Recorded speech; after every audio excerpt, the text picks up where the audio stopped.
और अब हम लोग सीखेंगे ये कि अगर दो वेक्टर क्वांटिटी दिया है तो उसको हम लोग किस प्रकार से ऐड करें या सब्ट्रैक्ट करें। तो उसके लिए हम लोग कल ये भी सीखे थे कि types of law of vector. तो उसमें 3 टाइप्स देखे थे, triangle law of vector addition, दूसरा पैरेललोग्राम लॉ ऑफ वेक्टर और तीसरा polygon law of vector addition. तो हम लोग आज triangle law of vector addition से ये बात सीखेंगे कि दो वेक्टर को बेसिकली कैसे जोड़ा जाता है। Triangle law of vector addition के मतलब से हम लोग सिर्फ दो वेक्टर को जोड़ना सीखेंगे। जनरली आपको दो ही वेक्टर को ही जोड़ने पे क्वेश्चन आते हैं, 3 वेक्टर के लिए लगभग आते हैं, तो हम लोग को उतना ज़रूरत नहीं पड़ेगा। तो हम लोग आज सीखेंगे triangle law of vector addition, जिसमें हम लोग अगर दो वेक्टर दिया है तो उसका कितनी मैग्नीट्यूड होगा, एक बात तो ये, और उसकी क्या रिजल्टेंट का क्या डायरेक्शन होगा। तो ये दोनों चीज़ हम लोग सीखेंगे triangle law of vector addition में।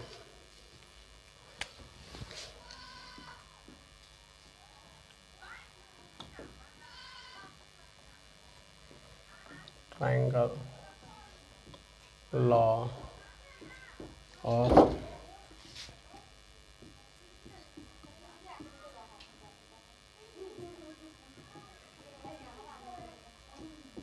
Triangle law of vector addition. देखो, ट्रायंगल लॉ ऑफ वेक्टर, आपको ट्रायंगल का मतलब ही पता, ट्रायंगल के कितने 3 साइड होते हैं। तो 3 साइड होते हैं तो हम लोग उसमें क्या करेंगे, किसी दो वेक्टर को जोड़ना सीखेंगे इस लॉ के अंतर्गत। ऐसे समझो कि आपके पास कोई दो वेक्टर दिया है इस टाइप से, आपके पास दो वेक्टर दिया है इस टाइप से।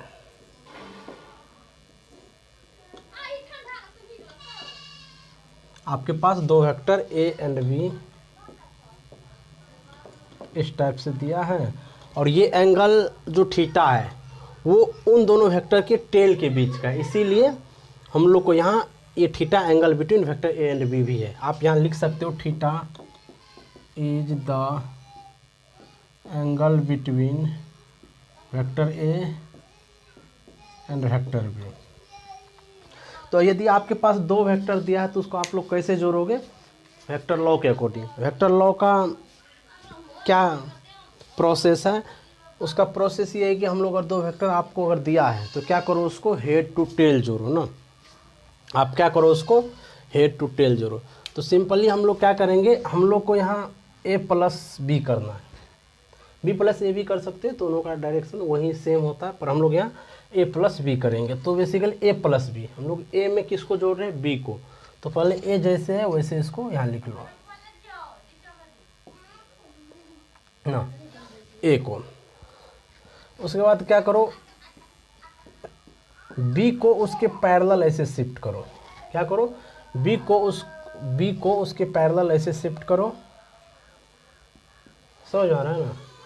तो यही तो नियम है वेक्टर को जोड़ने का।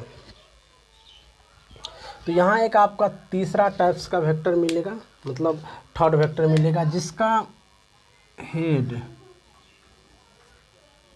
लास्ट वेक्टर के हेड से और टेल लास्ट वेक्टर के मतलब टेल फर्स्ट वेक्टर के टेल से हेड लास्ट वेक्टर के हेड से जुड़ा रहेगा। समझ आ रहा है ना। तो बेसिकली ये क्या है, आर ये है बेसिकली ए प्लस बी। तो हम लोग ये पिछले क्लास में ही सीख चुके थे। आज हम लोग यहाँ सीखेंगे इसका मैग्नीट्यूड निकालना एंड डायरेक्शन। क्या आज सीखेंगे हम लोग, इसका मैग्नीट्यूड एंड डायरेक्शन निकालना। तो हम लोग इसको तो सिंपली तरीके से कर नहीं सकते इसके लिए, क्योंकि यहाँ हम लोग बेसिकली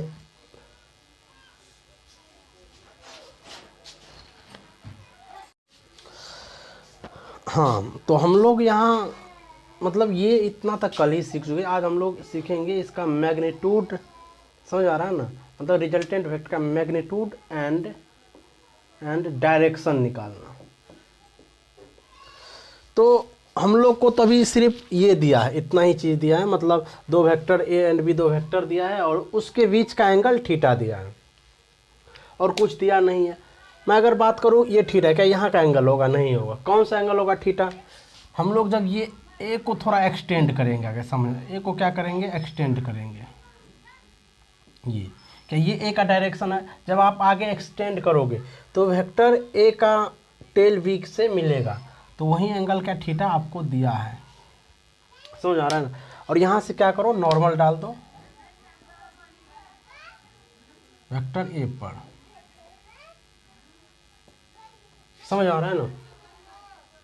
और ये बेसिकली v है और ये a है और ये किधर है? a के डायरेक्शन है।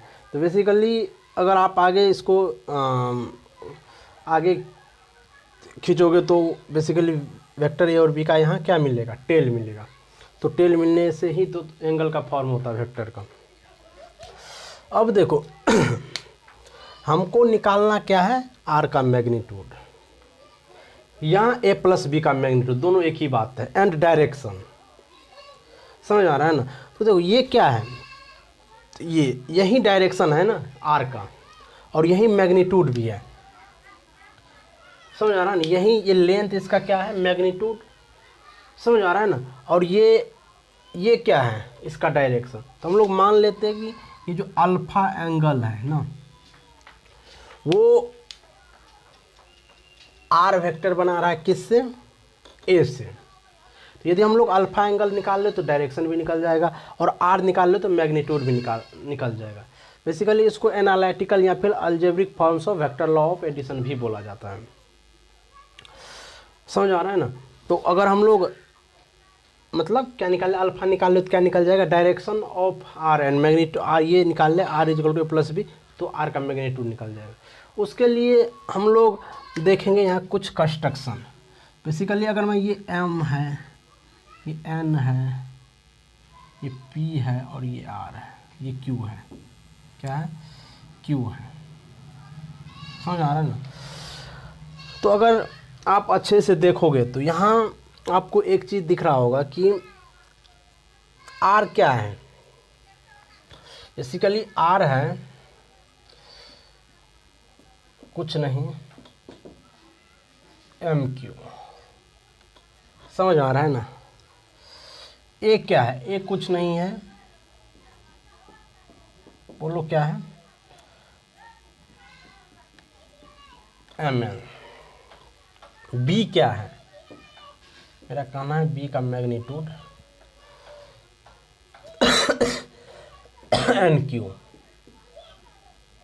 समझ आ रहा है ना। इतना आपको अभी पता है, और ए एंड बी के बीच का एंगल भी पता है। तो हम लोग अगर यहाँ अगर मैं triangle in triangle M P Q को देखें तो क्या एक राइट एंगल ट्रायंगल है? यदि ये राइट एंगल ट्रायंगल है तो इसको आप ऐसे भी लिख सकते हो, एम क्यू का square equal to M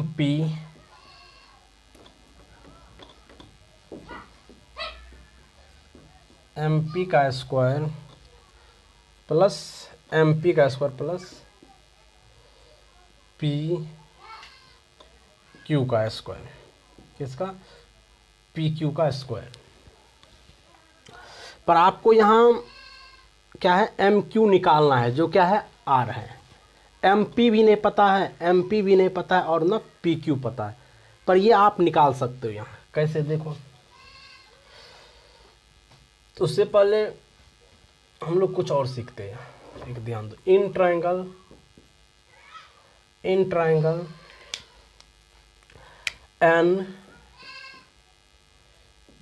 P Q, in triangle N P Q.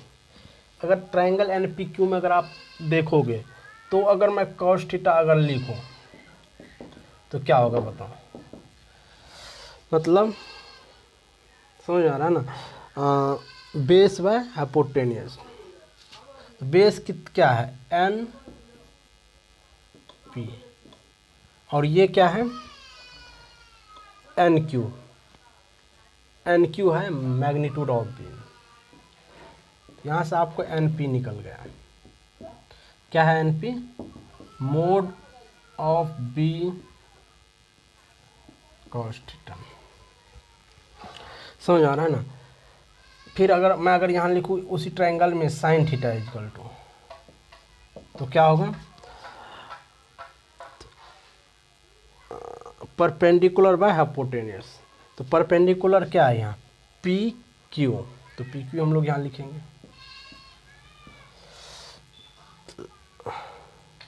Sorry हाँ सही है, और by N Q, N Q कितना है, फिर वही बी है मोड ऑफ बी।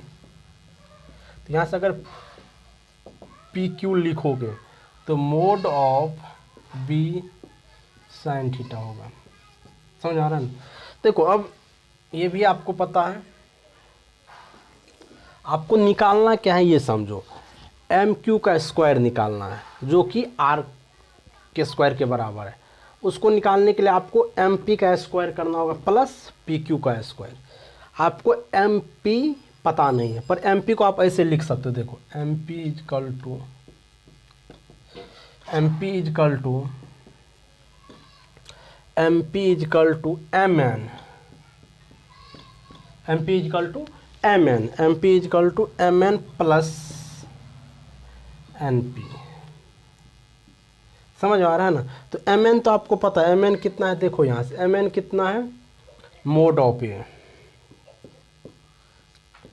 समझ आ रहा है ना, प्लस एन पी तो यहाँ से हम लोग निकाल चुके हैं, mod of B cos theta.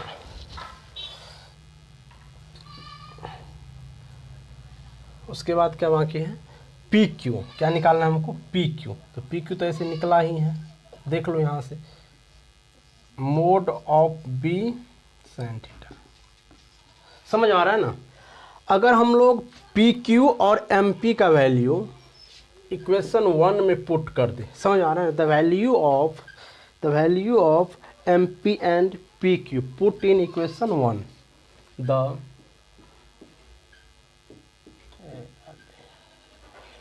of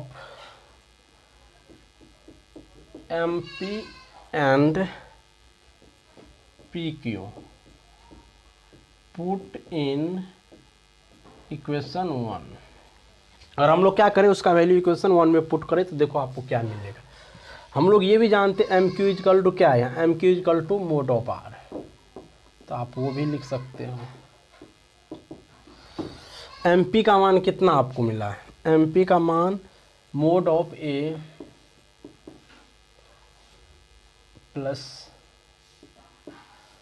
mode of B cos theta का whole square plus mod of B sine theta का होल स्क्वायर। तो हम लोग यहाँ देखो एक चीज़ आपको यहाँ दिखेगा कि ये ए प्लस बी का होल स्क्वायर। आप क्या करो मोड ऑफ ए को ए मान लो और बी कॉस थीटा को बी मान लो, तो उसका क्या होता है formula A square plus B square plus 2ab। समझ आ रहा है ना। तो आप उसको यहाँ लिख सकते हो। हम लोग क्या करते हैं उसको हम लोग बिना एरो के साथ मैग्नीट्यूड को यहाँ लिखते हैं, इसका स्क्वायर। देखो ए का स्क्वायर ठीक प्लस 2ab, 2ab के जगह क्या है बी कॉस थीटा, तो B cos theta plus B square, B क्या है बी कॉस थीटा, तो B square cos square theta plus ये क्या आएगा B square sine square theta. समझ आ रहा है ना। अगर यहाँ आप एक चीज़ देखोगे तो दोनों में क्या कॉमन है बी स्क्वायर, तो आप इसको अगला टर्म ऐसे लिख सकते हो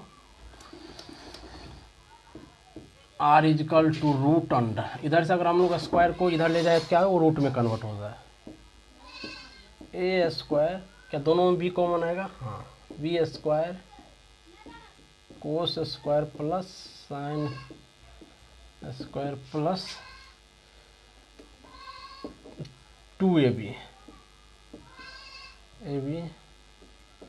कॉस थीटा। तो इसका मान यहाँ कितना होगा, cos square theta plus sine square theta का वैल्यू कितना होता है 1। तो हम लोग इसको ऐसे लिख सकते हैं आर इजकल टू, हम लोग क्या करते हैं वेक्टर फॉर्म में थोड़ा ढंग से लिखते हैं, R is equal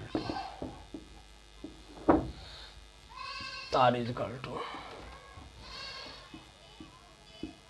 A square V square to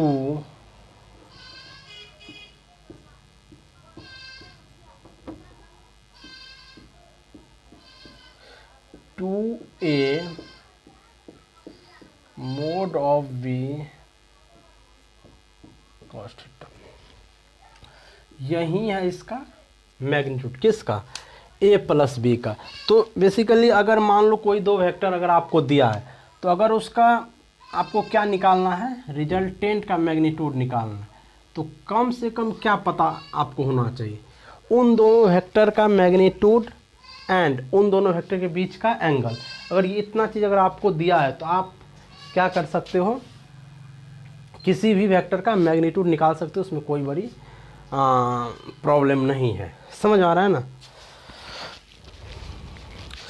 तो हम लोग, हाँ, और दूसरा क्या है, डायरेक्शन निकालना। तो डायरेक्शन निकालने के लिए हम लोग क्या करेंगे, यहाँ से टेन अल्फ़ा हम लोग को बेसिकली निकालना क्या है, अल्फ़ा।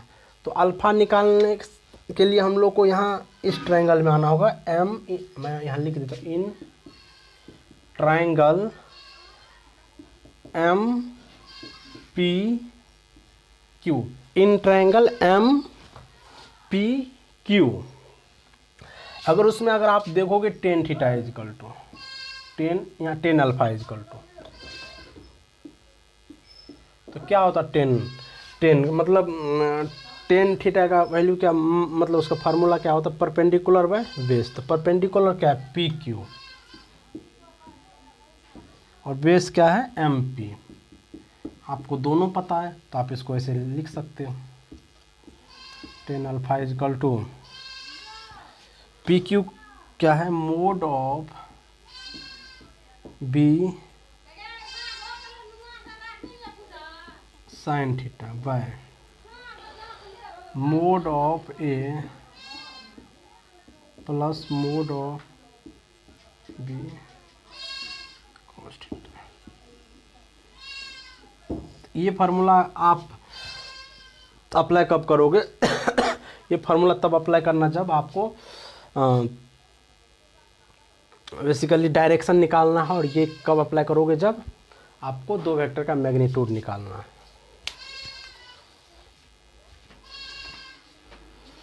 प्रिंट कर लो जल्दी थोड़ा।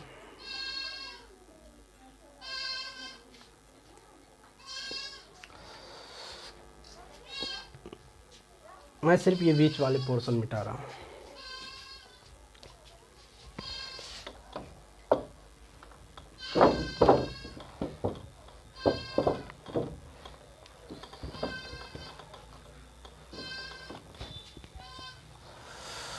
हाँ, अब देखो, अगर हम लोग ये अल्फ़ा क्या है, ये अल्फ़ा है, मैं थोड़ा लिख देता हूँ, ये अल्फ़ा क्या है, यहाँ एंगल बिटवीन वेक्टर ए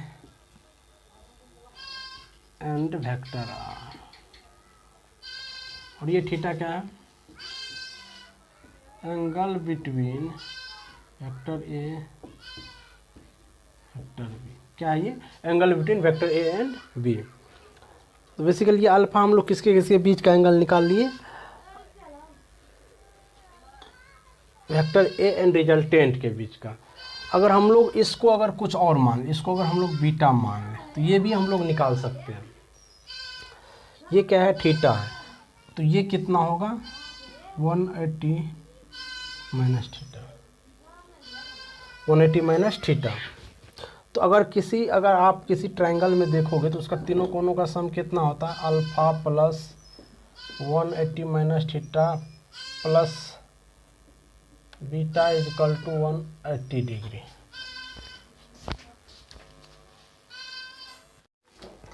देखो तो ये बीटा क्या है, बेसिकल बीटा यहाँ angle between vector v and r है। हम लोग बात किए थे शुरू में ही, अगर हेड टू हेड जोड़ो या टेल टू टेल, वो जब एंगल बनता है वही क्या है, उन दोनों वेक्टर के बीच का एंगल। यहाँ एक वेक्टर होगा रिजल्टेंट और दूसरा बीटा, तो यहाँ से अगर आप चेक करोगे तो ये और ये कैंसिल आउट हो जाएगा, और बीटा इज इक्वल टू आप सिंपली क्या लिख सकते हो,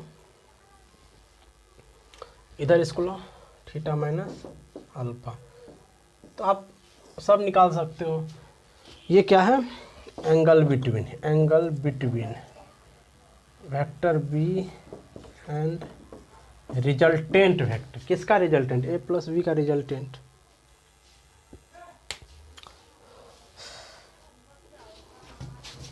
मैं एक बार सिंपली इसको रिपीट कर देता बहुत शॉर्ट फॉर्म में। देखो आपके पास अगर दो वेक्टर दिया हो ना, और उसके बीच का एंगल दिया हो, तो आप उसको क्या करोगे, उसका रिजल्टेंट अगर निकालोगे तो इस फार्मूले से, समझ आ रहा है ना। कभी भी अगर दो वेक्टर दिया हो, दो वेक्टर और उसके बीच का एंगल भी दिया हो, तो आपको पूछे सिर्फ उसका दोनों का सम निकाले, रिजल्टेंट निकाले, कुछ भी ऐसे क्वेश्चन पूछे तो आप इस फार्मूले से निकालोगे। आपको पूछेगा कि फर्स्ट वेक्टर से, समझ आ रहा है ना, फर्स्ट वेक्टर यहाँ कहने का मतलब वेक्टर ए से, फर्स्ट वेक्टर से मतलब फर्स्ट वेक्टर मतलब जिस पे आप पहले जोड़ने में रखोगे, वहाँ से रिजल्टेंट का डायरेक्शन निकालो, तो ये फार्मूला अप्लाई करोगे।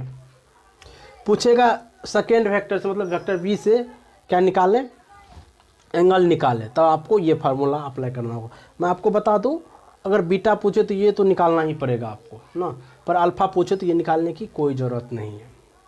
तो आपके पास यहाँ तीन बहुत इंपॉर्टेंट फार्मूला है, एक ये, एक ये, एक ये, जो तीनों आपको हमेशा याद रखना है उसी तरह से जिस तरह से आप अपना नाम याद रखते हो। चलो ठीक है, इस पे हम लोग एक दो क्वेश्चन देखेंगे, उसके बाद इसका स्पेशल टाइप देखेंगे।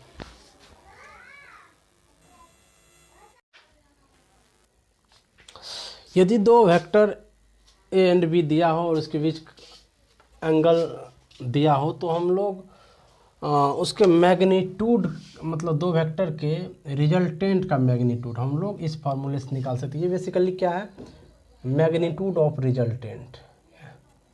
ये क्या है, नहीं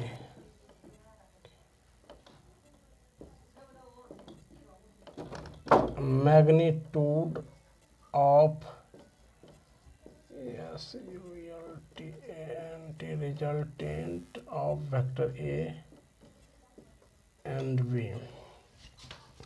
और ये अल्फा क्या है, एंगल फ्रॉम मतलब angle of resultant vector from A. और ये बीटा क्या है, angle makes with angle between resultant vector and B vector. तो बेसिकली हाँ, और कुछ छोटे छोटे बातें हम लोग डिस्कस कर लेते हैं। अगर मान लो यहाँ एंगल इंक्रीज करेगा तो रिजल्टेंट क्या करेगा, डिक्रीज करेगा, क्योंकि एंगल के बढ़ने से कोस घटेगा, और कोस घटेगा तो ये कम्प्लीटली वैल्यू को घटना पड़ेगा। समझ आ रहा है ना। तो ये सब छोटी छोटी बातें थी, इसमें हम काफ़ी मतलब ये तीनों फार्मूले पे काफ़ी हम लोग न्यूमेरिकल करेंगे। यहाँ हम लोग एक दो एग्जांपल देखते हैं इन्हीं इस तीनों फार्मूले पे। उससे पहला एग्जांपल ये है कि अगर मान लो कोई वेक्टर है ना, क्या है, कोई वेक्टर है, क्वेश्चन है आपका कि कोई वेक्टर ए है जिसकी मैग्नीट्यूड दे दिया है 2 यूनिट, कोई वेक्टर बी है जिसका मैग्नीट्यूड दे दिया है आपको 2 यूनिट, कोई वेक्टर ए है जिसका मैग्नीट्यूड कितना है 4 यूनिट, वेक्टर बी है जिसका मैग्नीट्यूड कितना है 2 unit, and angle between vector A and B is 30 degree. आपसे यहाँ पूछा फाइंड ए नंबर में मैग्नीट्यूड ऑफ आर, 2 नंबर में angle between vector R and A, और 3 नंबर में angle between vector R and B. ये 3 चीज़ आपसे पूछा है, कोई बहुत बड़ी चीज़ नहीं है, बहुत सिंपल है। आप इसीलिए तो हम लोग क्या किए, यहाँ ये चीज़ लिख दी है। इसमें कुछ अंतर नहीं है। क्या है मतलब, यहाँ जैसे कि वेक्टर ए भी दिया था और उसके बीच का एंगल दिया था, तो यहाँ भी ए का मैग्नीट्यूड बी का मैग्नीट्यूड दे दिया है और एंगल भी दे दिया है। तो ये बेसिकली आर रिजल्टेंट निकालने के लिए हम लोग क्या करेंगे, ये फार्मूला अप्लाई करेंगे। आर निकालने के लिए कौन सा फार्मूला अप्लाई करेंगे, ये वाला। ये क्या है, A square B square plus 2ab cos theta. तो ए का मान कितना 4, तो 4 का स्क्वायर। बी का मान कितना 2, तो 2 का स्क्वायर 2। ए का मान फिर यहाँ कितना होगा 4, तो 4 वहाँ ले लेंगे। बी का मान 2 और cos कितना 30 डिग्री, क्योंकि थीटा का मान यहाँ 30 लिया गया। ये 30 डिग्री है,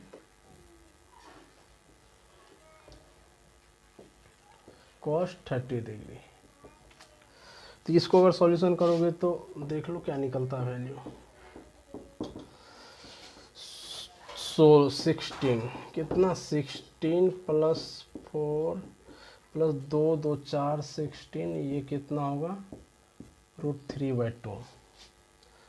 तो यानी कि cos 30 डिग्री √3/2।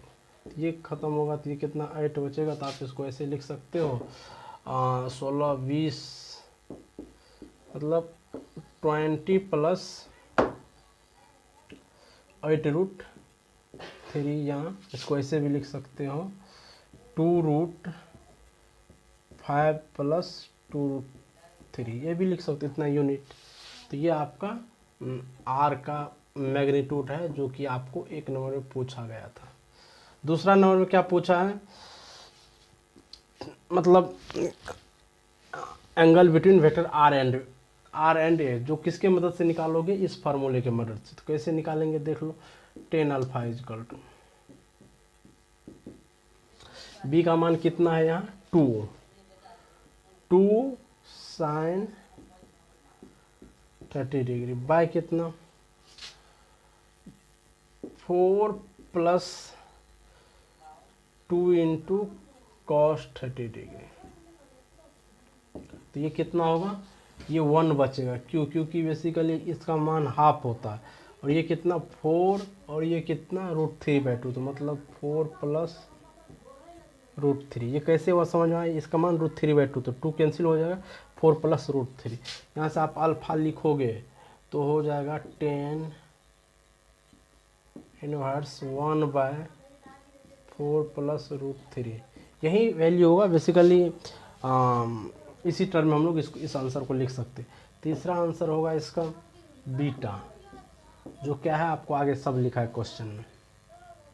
वो होगा आपका 30 डिग्री माइनस ये जितना निकला है अल्फा का मान। यही तीनों आंसर आपका यही है। सिंपल क्वेश्चन था, कुछ खास नहीं है। नेक्स्ट क्वेश्चन है आपका, if magnitude of vector A is equal to magnitude of vector B is equal to magnitude of vector R में फोर यहाँ रिजल्टेंट होगा, then find angle between vector A and B, also graphically representation of vector A B and R. देखो इस question को समझते हैं। आपको 3 वेक्टर दिया है ना, जिसका सिर्फ एक ही कंडीशन दिया है, तीनों का मैग्नीट्यूड बराबर है। कंडीशन सिर्फ क्वेश्चन में एक ही दिया है कि तीनों का क्या बराबर है, मैग्नीट्यूड बराबर। तो वहाँ से आपको पूछा क्या गया है, find angle between vector A and B, also graphically representation of vector A B and R. अब ग्राफिकली रिप्रेजेंटेशन करने के लिए हम लोग को सबके बीच का एंगल पता होगा, तभी तो हम लोग उस तरह से लिखेंगे ना। तो बेसिकली पहले हम लोग क्या करते हैं, वेक्टर ए एंड बी के बीच का एंगल निकाल लेते हैं। कैसे निकालेंगे सोचो। देखो आप अभी तक जितना सीखे हो उसमें आपके पास सिर्फ 3 फार्मूला है वेक्टर में। तो बेसिकली आप दिमाग में ये लो कि ये तीनों कंडीशन कौन से फार्मूले में है, तो फर्स्ट वाले फार्मूले, और वहीं से तो हम लोग दो वेक्टर के बीच का एंगल भी उसी फार्मूले में आते हैं। तो आपको निकालना क्या है, एंगल बिटवीन टू वेक्टर, तो कौन से फार्मूले में है, जो फर्स्ट फार्मूला था। और उसमें और क्या क्या होते हैं, रिजल्टेंट भी होता है जो कि यहाँ दिया है, और दोनों वेक्टर भी उसमें इंक्लूड होता है जो भी यहाँ सब दिया है। तो इसीलिए अगर मैं यहाँ से बात करूँ तो जो आप एक फार्मूला सीखे फर्स्ट, उसी से हम लोग यहाँ क्या करेंगे, इसका क्या निकालेंगे, angle between vector A and B.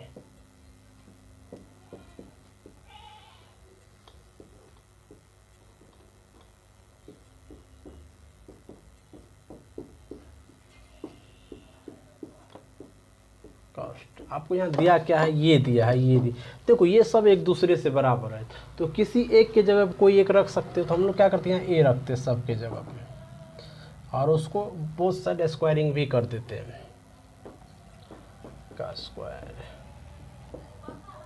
और यहाँ भी क्या होगा, ए का स्क्वायर कॉस थीटा। देखो इन सब में से ए क्या कॉमन आएगा, तो आप उसको ऐसे भी क्या कर सकते हो, कैंसिल आउट कर सकते हो। दूसरा बात है, यहाँ 1 है, यहाँ 1 + 1 2 होगा, या फिर 1 + 1 2 कॉस्ट, यहाँ से ये और ये कैंसिल हो सकता है, समझ आ रहा है। तो ये बेसिकली इसको क्या करो, इधर लाओ, तो -1 होगा, इधर कितना बचेगा 2 कॉस थीटा। तो इसको लिखोगे कैसे, इसको इधर लाओ और इसको इधर भेज दो, 2 कॉस थीटा, या फिर कॉस थीटा = -1/2। अगर कॉस थीटा इतना हो तो थीटा होता 120 डिग्री। ये चीज़ हम लोग थोड़ा सा बेसिक मैथ में समझेंगे, या फिर आप लोग जानते हो तो अच्छी बात है, 120 डिग्री। अब आपको तो एक मेन चीज़ निकल गया है, क्या, वेक्टर ए और बी के बीच का एंगल ना। तो अगर मान लो मैं बोलूँ वेक्टर ए ये है ना, समझना बात को, वेक्टर ए ये है, तो बी इससे कितना एंगल बनाएगा, इतना 120 डिग्री, ये क्या होगा 120 डिग्री, ये बी है। पर हम लोग को आर को भी रिप्रेजेंट करना पड़ेगा, तो उसके लिए हम लोग को क्या निकाले, तो हमारा काम बन जाएगा अल्फ़ा। अल्फ़ा कैसे निकालते हैं, ऐसे क्या होता है फार्मूले में, ऊपर में होता है बी साइन थीटा, तो बी कितना है यहाँ बराबर है, तो बेसिकली जो भी होगा तो हम लोग उसको एक ही में कन्वर्ट कर देते हैं ना। बेसिकली बी की जगह हम लोग क्या करते हैं, ए रखते, क्या उसमें क्या, एक जगह मतलब बी की जगह ए रख दी, और इस इधर क्या लिखेंगे, साइन, एंगल कितना है, हाँ एंगल निकला आपका 120, तो 120 आप लिख सकते हैं, या फिर हम इसको ऐसे छोड़ते हैं, इसको थोड़ा सा स्टैंडर्ड फॉर्म में लिखेंगे, ए प्लस ए क्या, कॉस थीटा, समझ आ रहा है। यहाँ से ए कैंसिल होगा, tan alpha = sign theta bye 1 plus cos theta. इसका फार्मूला लगाओ, देखो क्या आता है रिजल्ट, ये क्या है, 2 sine theta by 2 cos theta by 2 by कितना, 2 साइन स्क्वायर थीटा बाय 2। यहाँ से ये 2 जाएगा और ये साइन जाएगा, तो ये खत्म होगा। अब थीटा का मान यहाँ से रख दो, कितना 120 डिग्री, क्योंकि बेसिकली ये थीटा क्या है, angle between vector A and B. तो बेसिकली आप यहाँ उसका वैल्यू रख सकते हो, tan अल्फा = cos 61/√2, समझ आ रहा है ना, sin 60 √3/2,